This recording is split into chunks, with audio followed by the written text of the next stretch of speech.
It's hard not to get excited about a motorcycle manufacturer willing to make audacious motorcycles. Many today will think of the H2 for today's generation, but there's another Kawasaki, the first range of H models actually, that really kicked off Kawasaki's reputation for making crazy sporting motorcycles. As much as the 1970s were defined by Honda's multi-cylinder four-stroke dominance with the CB750 and then all of its sort of baby brothers, there's another motorcycle with equal significance in the history of Japanese motorcycles, and that's the Kawasaki H2. After World War II, aircraft manufacturers in Japan were required to cease all production, leaving Kawasaki in a predicament. Basically, they needed to make something else or die. Well, Kawasaki decided to manufacture lots of other typically industrial products to help recoup Japan's economy. Their first venture into building motorcycles, having built parts for various companies, was the KE1 four-stroke. Unlike most other startup motorcycle companies at this time,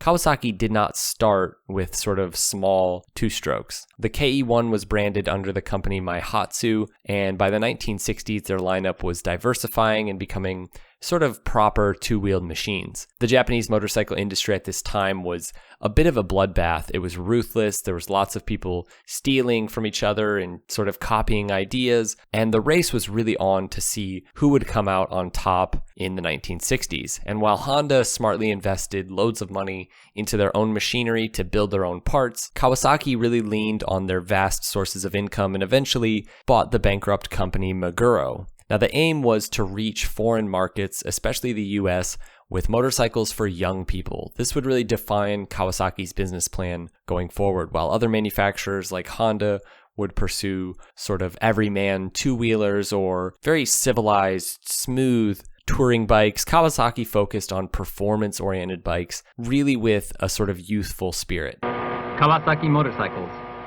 All over the world, they are known for performance. High-performance motorcycles that are fun to ride, reliable, and safe. Now, they decided to go for off-road machines first for the US market with their B8 and B8M four-stroke motocross bikes. These were revvy, torquey machines that would ultimately win the Japanese MX Championship the first year that they were released. Now, Kawasaki's range of small off-road motorcycles did do well in America, and Kawasaki was able to open an office in Los Angeles, but it was becoming apparent as trends and styles among bikes were changing, that these bikes that they did have to offer really needed a facelift. And it was at this point that Kawasaki made a foray into building two-strokes. The previous bikes had essentially been Maguro motorcycles with some changes. At this time, they also updated the Maguro 500 up to 625 cc's and dubbed it the W Series. Now, that's another motorcycle with an interesting history for another video. The bigger 250 and 350 two-stroke Kawasaki's were called the Samurai and the Avenger, which were rather bold names for a Japanese company selling bikes in the US coming out of World War II just, a decade or so ago. The 250 Samurai made a ridiculous 31 brake horsepower at 8,000 RPM, and the 350 just over 40 horsepower. And those bikes certainly helped position Kawasaki as a true performance brand in the West. These bikes didn't sell as well with the general public as Honda's more reputable four-strokes, but Kawasaki was starting to earn a name for themselves. Now, competition to build the next big, fastest multi-cylinder motorcycle was taking shape by the mid-60s. Triumph and BSA with their four-stroke triples, Honda with their four-cylinder CB750, and Kawasaki with two models in the works, a 750cc four-stroke inline four and a 500cc three-cylinder two-stroke bike, the first of which ended up being scrapped because it became obvious that Honda was going to beat everyone to the punch in the race to building an inline four, so Kawasaki shelved their four-cylinder endeavor, at least for the time being, to focus on what would be a new line of triples. Now, Kawasaki didn't win the marketing battle at the end of the decade, but this new motorcycle, now dubbed the Mach III, it really just spoke for itself, rather loudly.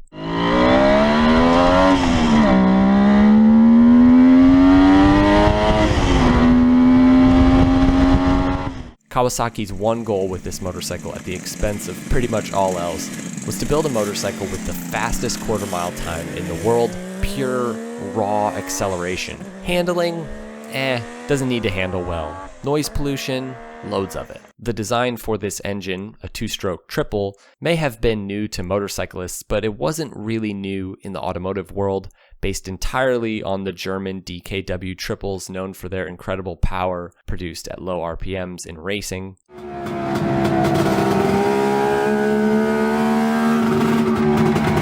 And power wasn't the problem for Kawasaki. It was things like heat maintenance and, well, making sure the motorcycle didn't fall apart along the way. Kawasaki developed two triple two-strokes at this time under project name Blue Streak, a traditional inline triple, and an L-shaped triple where the middle cylinder would be laid down horizontally for better cooling. And though it did have slightly better cooling, it wasn't enough to really justify going with such a radical-looking engine configuration. They didn't know if people would want to have an engine that looked like that. One of the standout features was the car-style CDI ignition coupled with newly developed spark plugs, which basically enabled them to get a thicker, fatter spark into the cylinders. Now, this new 500cc triple absolutely demolished its competition in the area, most important to not only Kawasaki, but most riders at the time, which was the quarter mile. This bike had a ridiculous 110 mile per hour top speed, and the goal of 60 horsepower was achieved and claimed. And then the almost unbelievable 13-second quarter mile time, although some early testers even claimed lower numbers. This bike was easily faster than the 500cc British twins, as well as Honda's reputable CB450. And in the quarter mile, nothing could beat it. This bike was a fire breather. It sounded and felt so different than anything else that was available at the time. And despite some of its shortcomings, it really did manage to stand out. One Italian fan put it this way: the CB750 was your wife, the H1 was your mistress. As much as this motorcycle is the stuff of legend on its own, it's with the next iteration where things would get crazy. See, Kawasaki rushed this bike in the first place. It lacked the proper suspension and frame development needed to really handle its own power, but it was okay at 500 cc's. They'd kept the cc's down enough and the power down enough. Most reports on the big, innovative bikes of the late 60s, both British and Japanese, find that the chassis are sorely lacking in handling in comparison to the power that they created. Once you got all of these bikes really wound up, they didn't handle all that well. Whether it's the CB750 from Honda or the Trident from Triumph or the Mach III from Kawasaki, all of them produced 60 plus horsepower, more than ever before, but all of them really struggled to handle that sort of speed and power well. Kawasaki could have left things at that and went on to focus on the 4-cylinder 4-strokes, but they didn't. They decided to take this 2-stroke 3-cylinder platform a step further. Enter the H2 Mach IV, available in the States in 1971, and this motorcycle attained rock star status and quite a few nicknames along the way from various regions during its 5-year lifespan, from Barra Volante, which means flying coffin. This was how it was known in France, to the Widowmaker here in the States. And here's why this motorcycle became associated with death everywhere it went. The H2 really solidified Kawasaki's reputation for making absolutely bonkers motorcycles, just as much as the previous H1. Kawasaki does this. They make crazy motorcycles, and just when you think they're done being crazy, they come out with a bike like the new H2 and H2R. This bike really was the H2 of its day, and it was the original H2. We'll talk about that a little bit later. This new 750 3-cylinder 2-stroke inspired a whole new generation of hooligans flying around the streets, making way too much noise and doing entirely too many wheelies. This really was a wheelie-prone motorcycle. Now, really the only reason this bike was 750 cc's, because let's face it, a 2-stroke bigger than 500 cc's is already a bad idea. I mean, look at the 500cc 2-stroke class from this era. These bikes were absolutely insane. They didn't need to be any bigger. But the reason the H2 was 750 cc's is because Honda had set the standard for superbikes with this capacity, much like leader bikes today. Do you really need more than a 600cc inline 4 superbike? You don't, but you gotta have a leader bike. In the same way, this was expected from major manufacturers at this time. I mean, you can see this by just looking at the bikes of this era. The Norton Commando 750, the Triumph Bonneville was bumped up to 750, and of course, obviously the CB750 and now Kawasaki's H2 750 Mach IV. Now, this new triple produced over 70 horsepower. There's debate about exactly how much, somewhere between 71 and 74, and this was produced at a lower RPM of 6,800. This was actually a less revvy engine than the previous 500, which meant more ridiculous power available really at any time and at any point in the rev range. Two strokes run hot, like almost 500 degrees hot around the exhaust port, and this was obviously no exception. In many ways, these bikes were ticking time bombs for overheating. But at the same time, most riders report from this time that if they rode them and took care of them, they could get tons of miles out of them. But who cares? You were flying past losers on Bonnevilles and CB750s and basically everything on the road. Nobody could hang with this bike, whether it was a car, motorcycle. Everyone who rode these said that they were undefeated in drag racing on the streets. And as much as improvements were made to the frame, the engine itself was still too much for its own good. This bike was creating power years ahead of its time with a contemporary frame. In many ways, that defined the early 70s and really all of the 70s bikes that were creating more and more and more power as the frame and suspension design sort of fell behind. That was okay for the most part on a sort of heavier, revier bike, but this powerful and torquey platform, it was just borderline dangerous. This bike would catch even more experienced riders off guard. Many of the official testers for major magazines crashed these bikes. Again, handling at speed on this bike was not good. It had less top-end speed, but it was able to drop a second from the previous H1's quarter-mile time. But above all else, there was that torque. A good amount of torque for this time, but it's not so much the amount of torque. It was that it was produced at a ridiculous 5,500 RPM. Now, the big question for us looking back is why? Why was this motorcycle known for making widows? Was it the wheelies? Was it just a stereotype for a bike clearly a bit more crazy than the competition? Was it because it was the fastest motorcycle in the world? One of the biggest problems, and this is true for many of Kawasaki's crazy bikes going forwards, is just how accessible they were. This bike cost $1,386 in the States in 1971, and for reference, that's about $10,000 today.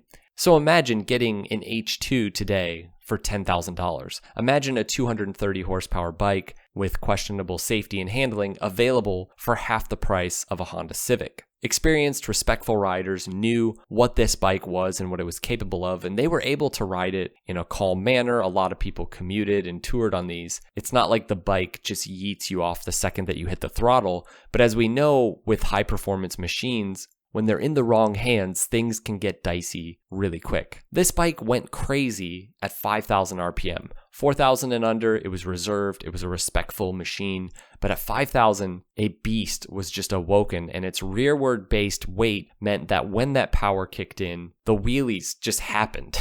Sometimes when the rider wasn't even asking for it. Speed wobbles were also a huge problem, and handling in turns. Some reported also that especially turning left was not good. And if you watch videos today, even of riders really riding this bike hard, you see that at certain speeds, the bike just begins to go all over the road. The power is there for even more speed, but the bike sort of begins to doubt itself. In all, I think that being the most powerful bike of its era would have potentially caused it to gain nicknames associated with death, regardless of its problems. But being a giant two-stroke with power produced so low in the rev range, combined with the whole aesthetic, the look, the sound, and, the fact that riders did die on this bike, the name is fitting. Motorcyclists from this era look back at the 70s with fond memories for a lot of different reasons. It wasn't just because of all the innovation coming primarily from these new Japanese manufacturers. This was a time in motorcycling history where safety was not at all a top priority yet, and newfound freedom on some of the baddest motorcycles to ever be built was being shared across the world for riders. People were getting to experience motorcycling in a new way. People thought motorcycles were fast in the 30s and 40s and 50s and even 60s, but in the 70s, the amount of horsepower and speed that was packed on is just ridiculous. It's fun to read comments from old riders reminiscing about their experiences on bikes like the H2. One rider recalls calling it the Hemi Cuda Eater. You pull up alongside a muscle car and then just leave them in your smelly smoke. Most remember it for being the bike that they never lost a drag race on. Another rider talks about how you could get 30 miles per gallon out of the bike when ridden reasonably, but once you started getting on it, you would drop down to about 2 miles per gallon. The method to stop it from wheel standing was to lean way forward with my chin between the tach and speedometer. I was so far forward on the seat that I was almost sitting on the tank. and then I'd rev it, pop the clutch, and the rear wheel would break loose a bit, laying a patch as the bike launched forward. By then, the opposing bike was already left behind, choking in the wake of my two-stroke smoke. Ah, good times for sure. I think that this motorcycle, more than any other from this era, even the later Z1, set Kawasaki up for what they would become going forwards. The sort of green monster, the one Japanese company really willing to take big risks with their bikes and make bikes that truly push the boundaries. Of course, Yamaha and Suzuki and Honda pushed the boundaries like crazy going forwards, but especially in the last sort of 15, 20, 25 years, it feels like Kawasaki's really the company that just doesn't care. Now, there's a reason the new H2 was named the H2, and it's not because these bikes share any real DNA. It's not a triple, and it's certainly not a two-stroke, though that would be fun. A forced induction two-stroke, I'm not sure if that's possible. It also looks nothing like the original H2. So why use this name? Well, it's because the new H2 was built in the same spirit as that original H2, and it stands for the same concepts of what a motorcycle can and should be, a sort of willingness to make a truly audacious bike with more power on tap than any other sport bike available, regardless of how much you spend. A unique way of delivering power with a turbocharged inline-4, a focus on pure, raw acceleration. That was the original H2 in its day, and that's the H2 today. Because motorcycle development and production is just one tiny thing that Kawasaki does to make money, it makes it so that it can almost be like a passion project for them. They're not afraid to hurt their brand or image by making ridiculous motorcycles, and they're able to take big risks unlike some of the other big Japanese brands. And as much as I've never actually been a massive Kawasaki fan, it's really hard not to appreciate a company willing to make a motorcycle like the H2.